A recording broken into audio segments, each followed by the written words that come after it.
इनका तो एक ही उद्योग है।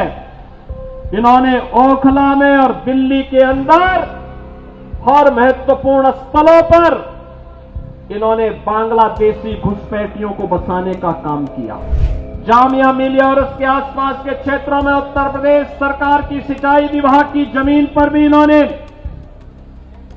इनके विधायकों ने, इनके पदाधिकारियों ने, इनके पार्षदों ने बांग्लादेशी घुसपैठियों को बसाने का काम किया था।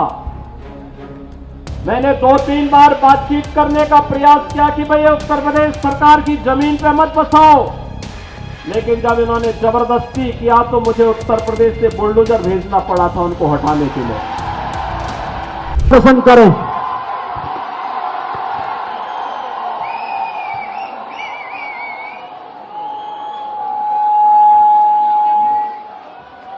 भारत माता की, भारत माता की, भारत माता की, वंदे वंदे वंदे। नमः पार्वती पतिये हर हर।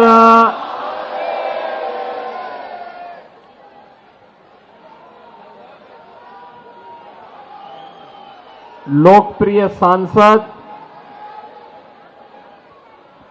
सुश्री बांसुरी स्वराज जी, उत्तर पश्चिम दिल्ली के लोकप्रिय सांसद श्री योगेंद्र चंदोलिया जी, भारतीय जनता पार्टी के राष्ट्रीय महासचिव, करोल बाग विधानसभा क्षेत्र से प्रत्याशी श्री दुष्यंत गौतम जी, चुनाव प्रभारी श्री रविंद्र गुप्ता जी, जिलाध्यक्ष सुनील कंकड़ जी, पूर्व मंत्री श्री सुरेंद्र राजावाल जी, निगम पार्षद श्री मनीष चड्डा जी, भारतीय जनता पार्टी के सभी मंडल अध्यक्षगण,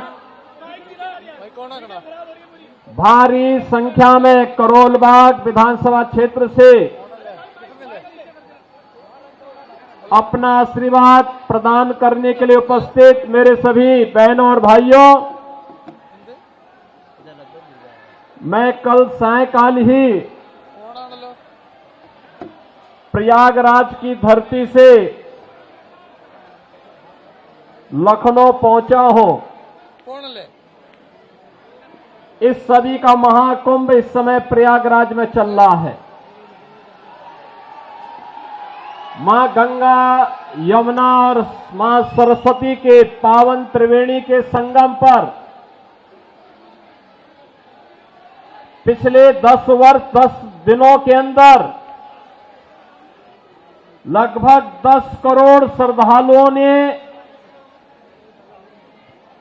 संगम में डुबकी लगा करके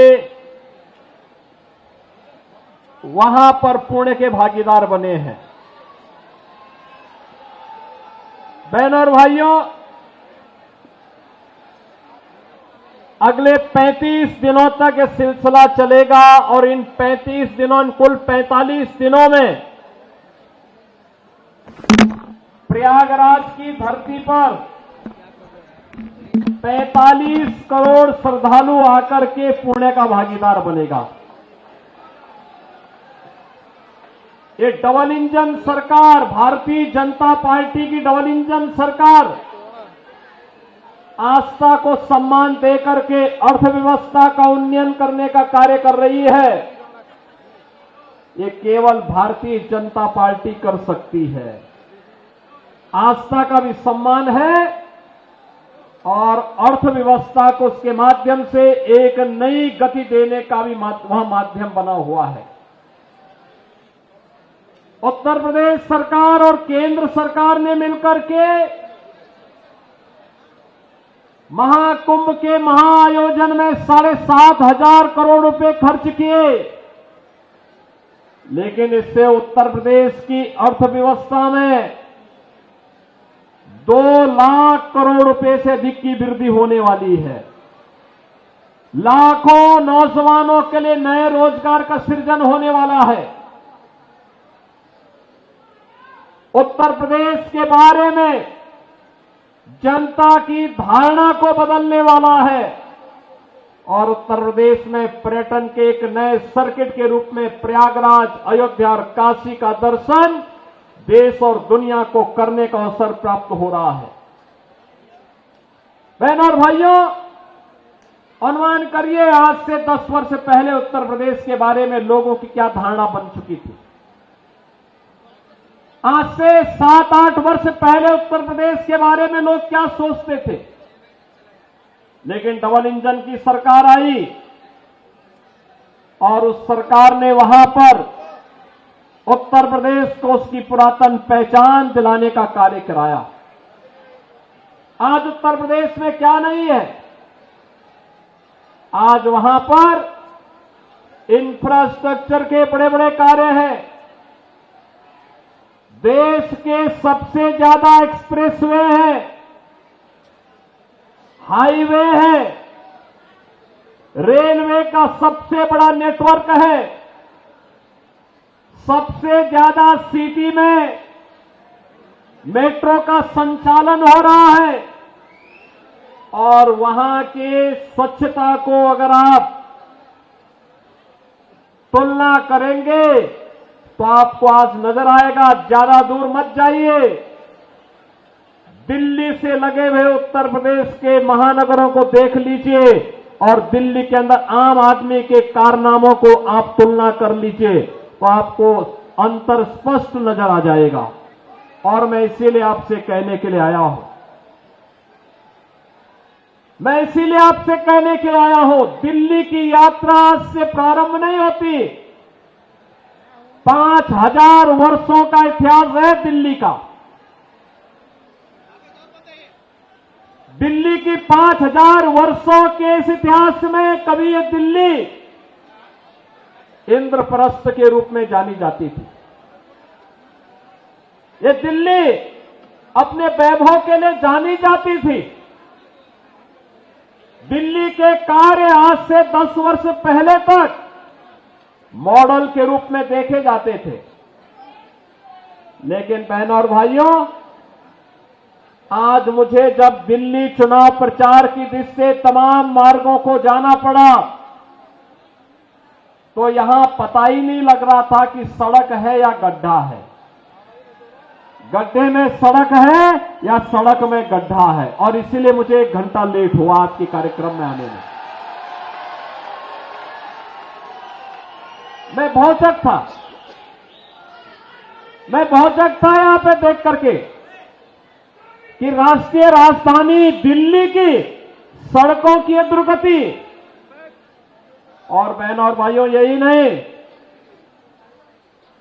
जब मैंने सड़कों पर गंदगी का ढेर देखा, कूड़ा पड़ा हुआ है, प्लास्टिक से सड़कें पटी हुई हैं, गंदगी का ढेर जगह जगह लगा हुआ है, गंदगी के बड़े बड़े पहाड़ दिखाई दे रहे हैं, सीवर लाइन सड़कों पे बह रही है और दिल्ली, अभी तो ये जनवरी चल रहा है, आप देखना फरवरी के बाद जब पेयजल का संकट आता है, टैंकर माफिया यहां पे हावी होगा, तब का क्या दृश्य होता है। बहनों और भाइयों, ये दुर्गति करने का सबसे बड़ा अपराधी कोई है तो और कोई नहीं, अरविंद केजरीवाल नाम का जीव इसका सबसे बड़ा अपराधी है, सबसे बड़ा अपराधी है। बहनों और भाइयों, यहां झूठ बोलने की एटीएम है। सुबह से लेकर सायकाल तक एक से एक झूठ को बड़ी होशियारी के साथ गढ़ने वाला व्यक्ति है।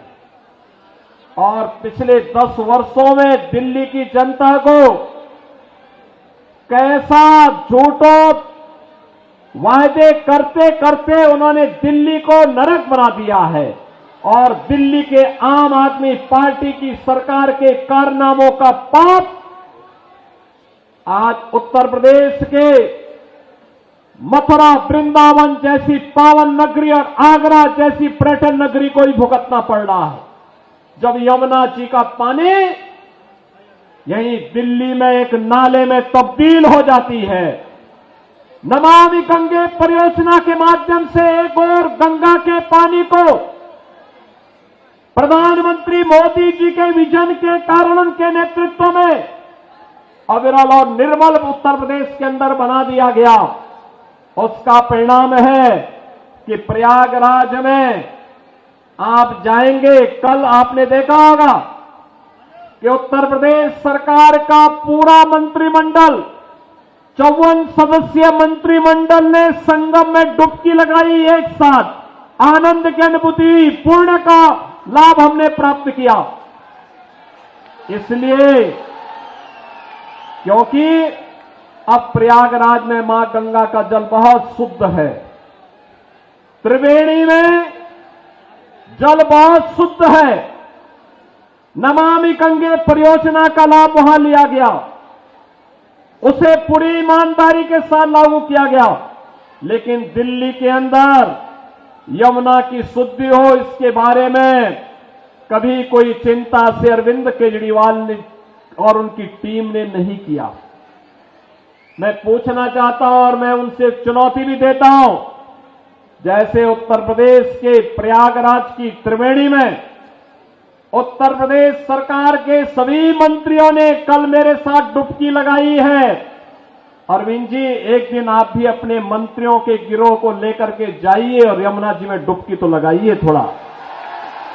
दिल्ली की जनता भी देखेगी कि आपने अपनी विरासत की इस पावन नदी को कहां रख करके छोड़ा है।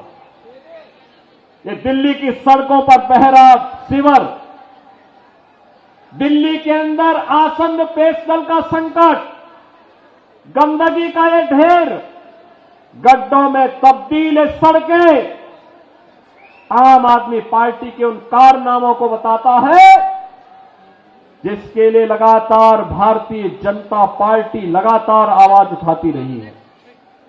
बहनों और भाइयों, आज आप तुलना करना चाहेंगे, केवल एक तुलना आप इससे कर सकते हैं। दिल्ली में ओखला औद्योगिक नगर भी है। पिछले 10 वर्ष में वहां कोई नया उद्योग नहीं आया। जो उद्योग लगे थे उनको कोई बुनियादी सुविधाएं नहीं मिलती है।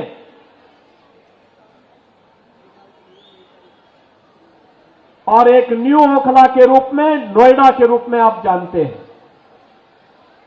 आपने देखा होगा पिछले 8 वर्ष के अंदर नोएडा, दिल्ली से लोग प्लान करके अब नोएडा में बस रहे हैं, ग्रेटर नोएडा में बस रहे हैं। वहां के इंफ्रास्ट्रक्चर को दिल्ली के इंफ्रास्ट्रक्चर से तुलना करिए, जमीन आसमान का अंतर नजर आएगा। वहां की सड़कें, वहां की सुविधाएं, वहां का सिस्टम, नोएडा हो या ग्रेटर नोएडा या फिर गाजियाबाद, अगर इनकी तुलना दिल्ली के अंदर की सड़कों से करेंगे बहनों भाइयों, तो आम आदमी पार्टी स्वयं अपने अंदर झांकने के लिए मजबूर हो जाएगी और इनके सामने प्रश्न करना चाहिए कि एक बिगड़े हुए उत्तर प्रदेश को बदल करके वहां सुविधा संपन्न प्रदेश बनाने का कार्य किया, एक सुरक्षित प्रदेश बनाने का काम किया भारतीय जनता पार्टी की डबल इंजन सरकार ने। आज नोएडा, ग्रेटर नोएडा और उत्तर प्रदेश में निवेश आ रहा है, दिल्ली में निवेश 0। यहां के उद्योग, यहां पर कोई उद्योग लगे, रोजगार का सृजन हो, यहां पे आम आदमी पार्टी ने कभी इसके लिए प्रयास नहीं किया। जो उद्योग चल रहे थे, बंदी के कगार पर पहुंचे, उनको रोकने के लिए कोई प्रयास नहीं किया। इनका तो एक ही उद्योग है इन्होंने ओखला में और दिल्ली के अंदर हर महत्वपूर्ण स्थलों पर इन्होंने बांग्लादेशी घुसपैठियों को बसाने का काम किया। आपने देखा होगा अभी 2 वर्ष पहले जामिया मिलिया और उसके आसपास के क्षेत्रों में उत्तर प्रदेश सरकार की सिंचाई विभाग की जमीन पर भी इन्होंने, इनके विधायकों ने, इनके पदाधिकारियों ने, इनके पार्षदों ने बांग्लादेशी घुसपैठियों को बसाने का काम किया था। मैंने 2-3 बार बातचीत करने का प्रयास किया कि भैया उत्तर प्रदेश सरकार की जमीन पर मत बसाओ, लेकिन जब इन्होंने जबरदस्ती किया तो मुझे उत्तर प्रदेश से बुलडोजर भेजना पड़ा था उनको हटाने के लिए। और बहनों और भाइयों, मैंने उनको वहां पूरी निर्ममता के साथ अपनी सरकारी जमीन खाली करवाई और फिर उसे बैरिकेड करके उत्तर प्रदेश की पीएसी को वहां तैनाती दे दी है कि भाई अब आप यहां रहिए। दिल्ली की जनता के लिए कोई इंस्टीट्यूशन बनेगा, कोई सुविधा बनेगी, हम वहां वहां पर उनके लिए जमीन उपलब्ध करवाएंगे, लेकिन विदेशी घुसपैठियों के लिए 1 इंच जमीन हम लोग दिल्ली के अंदर नहीं देंगे। बहनों और भाइयों, इन्हें आपकी आस्था का ख्याल नहीं है। आपने देखा होगा 2 दिन पहले मैं भी एक न्यूज पढ़ रहा था, पंजाब से कुछ बहनें आई थी, उन्होंने केजरीवाल जी के घर का घेराव किया और घेराव करते हुए उन्होंने कहा कि पंजाब में जो वायदा किया था आपने 1000 रुपए प्रत्येक महिला को देने के लिए, 2 वर्ष हो गए, 1 पाई नहीं मिली है। क्या हुआ वायदा का? और यही वायदा ये दिल्ली की जनता से भी करते रहे, यहां की जनता जनार्दन से भी करते रहे। ये दावा करते हैं कि आप बिजली दे रहे हैं। बहनों और भाइयों, दिल्ली की बिजली सबसे महंगी बिजली है और 24 घंटे बिजली नहीं मिलती है। मैं आपसे कहना चाहता हूं, आप आइए हमारा पश्चिमांचल क्षेत्र, ये मेरठ से लेकर के आपका गाजियाबाद तक की पूरी बिजली पश्चिमांचल विद्युत वितरण उत्तर प्रदेश पावर कारपोरेशन करता है। बिजली मिलती है 5 रुपये 24 पैसे पर यूनिट और दिल्ली में बिजली का रेट है 9 रुपये से लेकर 10 रुपया। अनुमान करिए, हम लोग मेरठ हो या गाजियाबाद 24 घंटे बिजली दे रहे हैं, लेकिन दिल्ली में बिजली की कट बहुत ज्यादा है, पानी नहीं है।